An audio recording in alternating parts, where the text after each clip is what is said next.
Hey everybody, welcome back to another episode of Behind the Numbers with the Wilsons. I am today in a secure undisclosed location.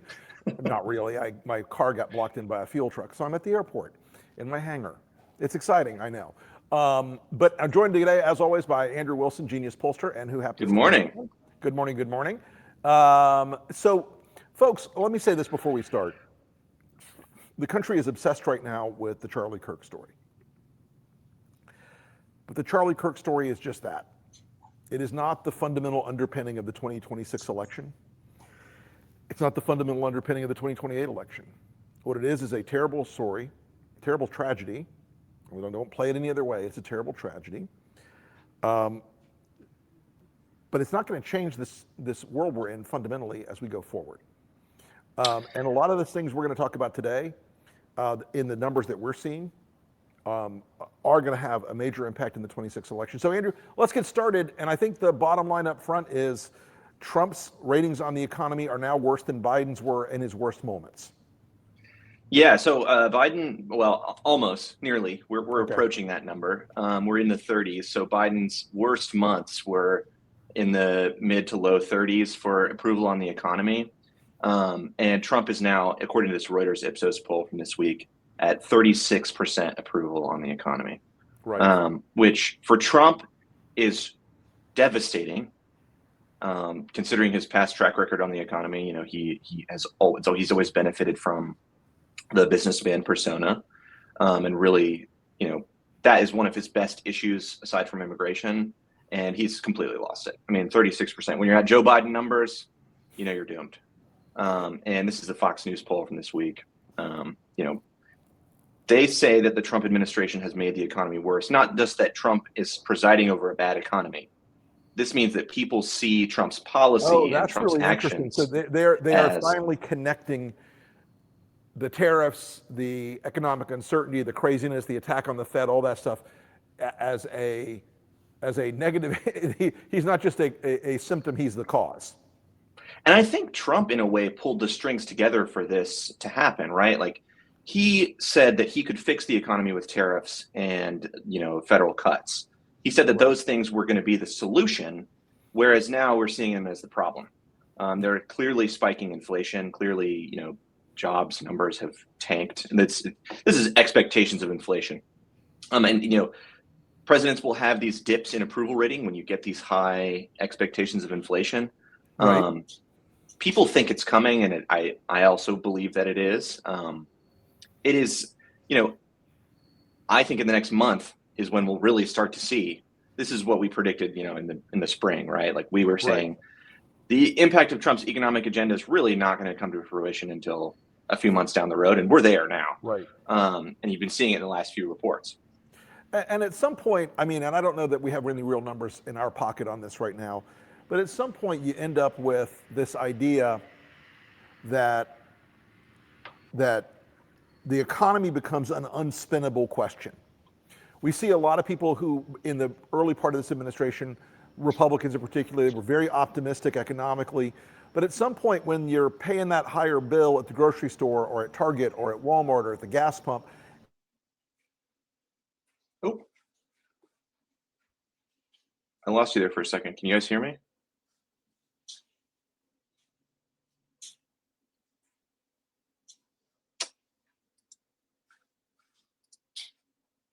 As my audio is, I don't know. Can you hear me? Did you guys lose me? I think we lost you. I don't know if mine was out. Sorry about that. What I was saying was, at some point when people are paying higher prices at the grocery store and at Target and Walmart and Hobby Lobby and the gas station, the illusion cannot be sustained anymore. They can't pretend, okay, I'm going to do great, everybody else is going to get fucked. I'm going to do fine, everybody else is going to get screwed, that's okay with me. They can't pretend that because they're the ones now who are taking the brunt of this economic pain. Right. Yeah. And you know, it's one of the magic of the Trump campaign from the last go around was the idea of the golden age. And, you know, that is really attractive for a lot of people. You know, what is golden age mean to most people? Age. Right. It means, you know, you get a raise, you know, your property taxes go down, whatever. But that's just not happening. And Trump's policies are not geared for that anyway. I mean, tariffs his own obsession with them is really what's done him in, I think. He doesn't have logic behind his economic policy, and people They bought it for notice. a while. They bought it for a while, though, and now, but like we've spoken about before, it is that moment where the reality collides with the spin, and the spin loses to the reality. And for people messaging on this, I would say that cognitive dissonance is one of the most powerful tools that we have to break people away from MAGA. Sure. That is the best way we can do this, and we should always be talking about how Trump's image of the economy does not match with reality whatsoever. Ratcheting the focus out a little more broadly, there is a lot of belief inside this White House from people I've spoken to around the Trump world, around the White House, in the White House, that they're just going to muscle through, that they're just going to take control of things, and that they will be able to hold the House because of that. We're strong on crime and immigration. They're weak, and a lot of people, though, in current polling, in this new polling we're seeing, they are very concerned about Trump's authoritarian overreach. There is a real. I gotta do this, folks. I'm sorry to put a hat on, but the glare is killing me here. The authoritarian overreach is now creeping into the actual polling. Talk to us a little bit about that. Yeah, it's none too surprising when Trump is deploying troops on the street. There's not a way to, speaking of things you can't spin, deploying the military to U.S. cities is not something you can spin as, a war on crime. The truth is that these guys in Washington, D.C. are patrolling the National Mall. Right. They're not patrolling, the darker, dangerous parts of inner cities. It's just not the facts. So, you're not going to see a perceptible change in the crime rate just because these guys are walking around on the National Mall, with rifles. I don't buy that. Crime, the attempt to link crime to the National Guard being in the streets, I think was always a bank shot. But do we have a slide for that new survey that I put in the chat about the overreach? Do we have a slide for that? I don't know if we do or not. I think we had it on the. Oh, maybe I can't see it on the. Folks, I'm broadcasting from my phone, so pardon me for being an idiot and getting my car blocked in. Yay! It happens. But the idea that Trump is overreaching, I think, is a very interesting political dynamic, because as he weakens on the key issue of the economy, as he weakens on the key power play issue of this extensive overreach of government, I think it all starts to come together with a very sort of toxic brew for 2026. It makes it. I think there's another element. Another element too. I think dealing with the immigration issue is sort of a double-edged sword, and we talked about this before. He didn't want the immigration bill during Biden's term to go through because it was a good political issue for him. Now, for all that I disagree with the way he's managed ICE domestically, he has closed the border. The border is not, people are not coming in through the southern border anymore. And his rating on border security in the Fox News poll is great. It's his one strong, isn't it one of his few net positive numbers? Right. So he's essentially, I wouldn't call it solving the problem. I would say it's sort of deferring the issue, but he has sort of stopped immigration as being this massive, political pull for a lot of people. And I think he's reversed it in some ways with what ICE has done. Right. So yeah, he's. I hope that he is damaging himself significantly enough to hurt these down ballot candidates. I really hope that's the case, and I do think it is. And you can see. I know we have a slide for this about Bucks County. Yeah, let's talk about Bucks County. That's one of our bellwether districts, folks, in the country. Bucks County, Pennsylvania, outside. It's a suburban county outside of Philadelphia, and it is the classic East Coast swing county. Right. So this is Pennsylvania's first congressional district, and Bucks County is essentially the whole district. That's a little reductive, but that's the case. So Trump's number is at 42% disapproval in this county. It's currently held by Brian Fitzpatrick. Right. GOP. I would say he's somewhat of a moderate, but he's one of our targets in this next year because Right. He's in a district where we can put up a win for the pro-democracy side. Right. And getting Republicans out of office is really the top priority. And with Trump sinking in a bellwether county like this, and we talked about this county in 2024, a lot, in 2022, in 2020, and this is one of the swingiest parts of the country.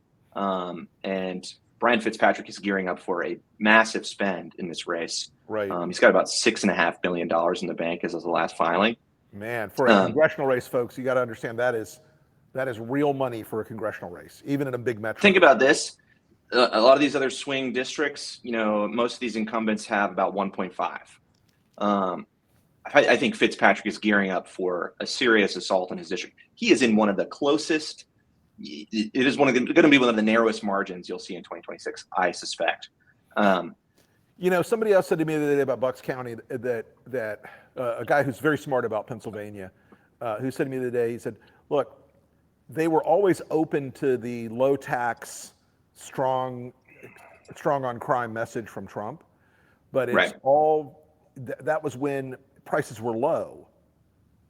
That's when they thought that the inflation would be reversed by now. That's when they thought that immigration reform meant closing the border, not arresting their gardener and their mother's home health care aide. No. So the persuasion matrix there, I think, is not in the Republicans. I think the vector of that district is not in the Republicans' favor right now. It wasn't even in 2024. I mean, think about this. Fitzpatrick, who represents the district, ran 7 points ahead of Donald Trump, where Harris won the district by a point. Right. So, this is not a district that's, necessarily, it's a D+1. We can pick up this seat under the right circumstances. Now, I expect Fitzpatrick to spend a ton of cash on this race, and it looks like that's what he's going for. And his problem is, even among the MAGAs, he is not beloved. The committee will do everything they can for him to preserve him. Absolutely. But MAGA voters don't love this guy. They think he's a squish. Right. Yeah, they see him as a rhino. And that term was tossed around for Fitzpatrick in this last cycle, left and right. Does he have a Republican primary yet? I keep hearing rumors, but I haven't followed up on it.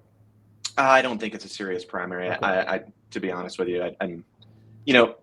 one of the things I've noticed about a lot of the races that we're targeting this year, and of course they're all Republican seats, these guys don't have a lot of really substantial challengers, and that could be a warning sign for Democrats. When Republicans aren't tearing at each other, they are pretty good at tearing up Democrats. Yeah, that is it is a skill set we have to admit that they have. I'm wondering if you think that if we go into next year with a recession perception economy or a recession economy, the polling on the big bad bill has been pretty weak. Fitzpatrick was a vote for it. Yes. Are you seeing yet anything in the numbers that is a competitive advantage for Democrats on that? The hospital closures, the Medicare, Medicaid cuts, et cetera? Yeah, I mean, healthcare is one of the strongest issues for Democrats, bar none. You can see it across a lot of polling. And one of the things you can see in the news about these races, especially in Arizona, I've noticed, is that constituents and candidates are pissed off about Medicaid and Medicare. Right. And that is going to become a serious issue for a lot of these Republican candidates in swingy districts. You get enough people who are Medicare or Medicaid beneficiaries. I mean, you could swing. Think about this. I think there's something like 30% of people in Arizona's first district are eligible. Right. So I do think that we'll see. Sorry, everybody. Anyway, Arizona? Yeah.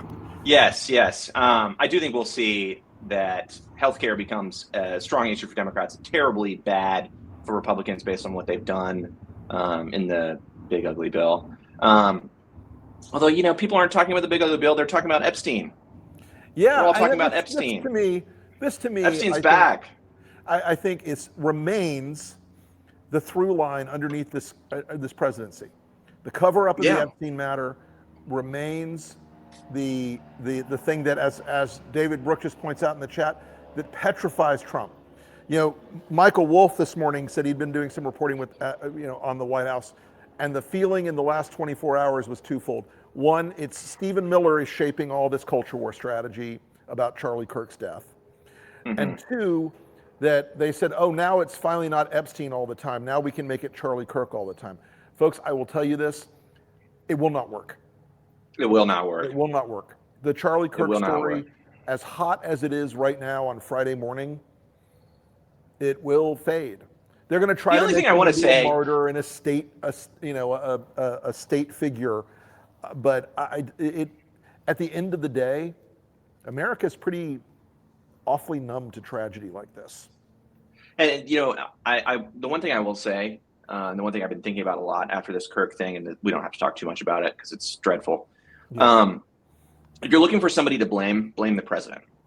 It is his fault.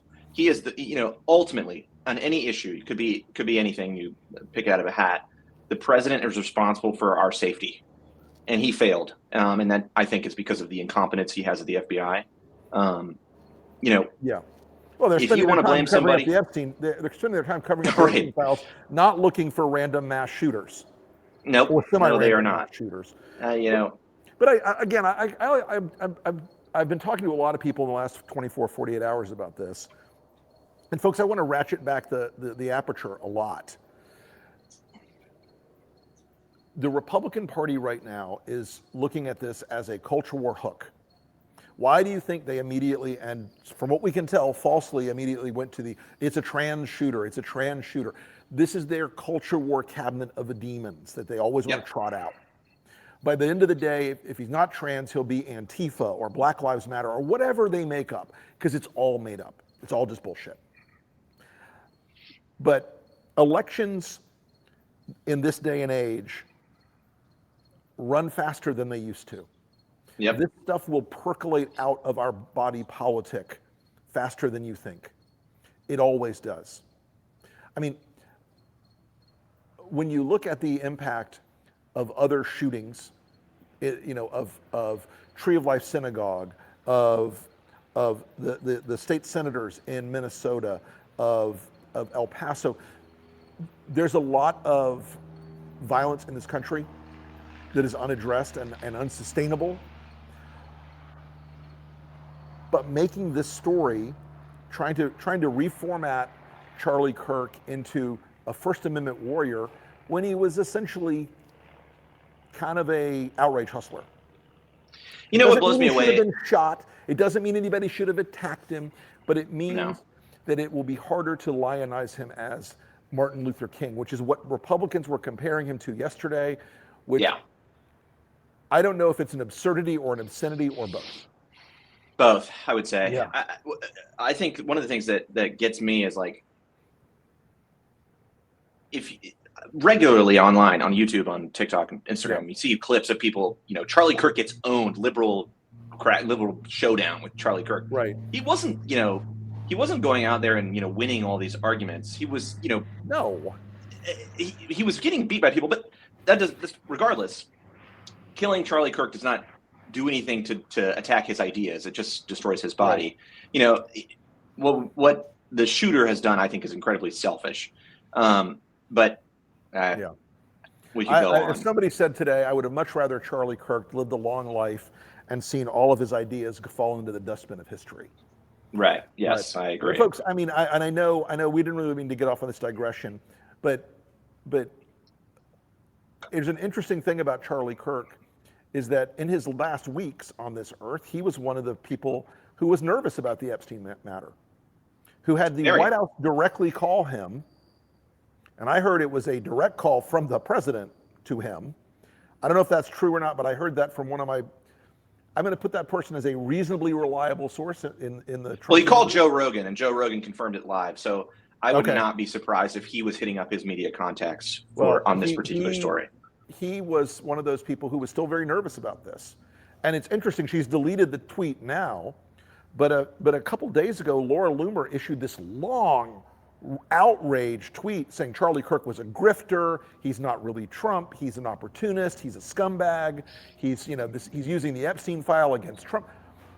I think this issue wraps itself weirdly around Epstein in some ways, and it doesn't erase the Epstein situation, especially because we've now got Bloomberg with 1,800 emails where we find out that Ghislaine Maxwell lied, where she outright fucking lied to Todd Blanche. Well, I'm shocked that a sociopathic child trafficking pedophile would lie to law enforcement. Weird when those things happen. Call me crazy. But I do think they are connected. I do think Epstein and Kirk are connected, just by virtue of the FBI bungling both of these things. Imagine a bunch of podcasters running the FBI. That would be like putting us in charge of like a neurosurgery unit somewhere. I mean, it's supposed to be the nation's premier law enforcement agency, and you've got fucking Kash Patel at the head. I said this in the spring. If we face a national crisis, none of our federal agencies are prepared to deal with it. They are not equipped. They are not led by people who have any kind of sense. I mean, Kash Patel couldn't lead an investigation of, a missing taco at Taco Bell. I really don't. He's a fool. And Utterly. The fact that it took them this long to find the shooter, I think, has made things a lot worse. And as we're recording this, they apparently have located the guy. God bless. Nobody wants a killer running around. But the theatricality of all things Trump, in this, they were more concerned about how they looked on social media. But I also think one of the most interesting things we're going to face here in the next couple of weeks, and folks, we're going to keep the show fairly tight today, because it's loud here. Sorry, I apologize. For some reason, there's a Pilatus PC-12 doing touch and goes. It's military. I don't know why. There's a C-130 doing touch and goes. I don't know why. And Delta is taking its usual time to zip people up to the beautiful city of Atlanta. Because, folks, we live in Tallahassee, Florida. And if you live in Tallahassee, Florida, even if you want to go to hell, there's only one place to go. But, I do think that Trump has had a strange and terrible week again. I don't think this week helps him in the long term. It might, in the short term, juice the MAGA movement, because they're all together hating one group of people, which is Democrats who they accuse of killing Charlie Kirk. Although they are tearing at each other's throats about, I remember yesterday scrolling through, seeing the conspiracies about Israel, murdered Charlie Kirk, and it's just like the usual insanity. There is a strong stretch of the QAnon types who are like, oh, he confronted Israel 2 days ago, and now Mossad killed him. Guys, yeah. I mean, they can't get on board on the same conspiracy theory. That's never right. Been. It's like pick a Baroque conspiracy theory and ride with it. But so we're look, folks. It's the end of the summer, and we're now entering into the 26th campaign. And I want to just take a minute, because I know a lot of people in every part of our world, the Lincoln Project of Lincoln Square, folks who follow me on my Substack and my podcast, folks that I just know, they're all asking me, does this change the future? Does this make 26 different? And it's not an aspersion on Charlie Kirk or a minimization of the tragedy that we witnessed yesterday or the other day. But campaigns have a life that revolves around real people every day and what they're doing every day in their world. And the economy will drive that number. As you get closer, the economy becomes more pendant as an issue. And a lot of the tricks that the Trump MAGA world has been so successful in using in campaigns have now begun to lose their effectiveness. The culture war stuff, even our slowest friends in the Democratic Party are getting that the culture war stuff works a certain way. And how do you neutralize it? You do like Gavin does. Right. Oh, hey, shit. Gavin Newsom had some great polling out this week. In fact, he sure did. He is inching closer to that 25% number that you look for. Yeah, in a primary. In a primary candidate. It's almost there. Yeah, he really look. Whether you love or hate Gavin Newsom, folks, he's earning his way into the fight, into the battle. I think so. He's put himself out there, and people are buying what he's selling. That's politics in America. And I agree. I want to say this again to like wrap this up, folks. Donald Trump is the weakest president in a midterm election we've had in a very long time. He is politically now weaker than Barack Obama was in 2000. That's something. for the 2010 election. He is weaker than Bill Clinton was going into the 1994 election. He is weaker than George W. Bush was going into the 2006 election. This is a midterm where Donald Trump's name does not appear on the ballot. Charlie Kirk's name does not appear on the ballot. Sean Hannity's name does not appear on the ballot. Laura Loomer's name does not appear on the ballot, or if it did, she'd lose again because she's lost, I guess it's 2 elections now. But all these things, folks, this campaign ahead of us will be about what Trump has done in this White House to the people of this country, economically and spiritually and politically. And it's an ugly picture for him. So, well, Andrew, thanks as always. We'll be back again with you folks next Friday. I will be in the studio, not in the hangar. I apologize for that once again. I know. I'm trying to compress everything into my life into like 5-minute windows. But folks, we appreciate you all. Thanks for watching as always, and we will see you again next Friday. All right.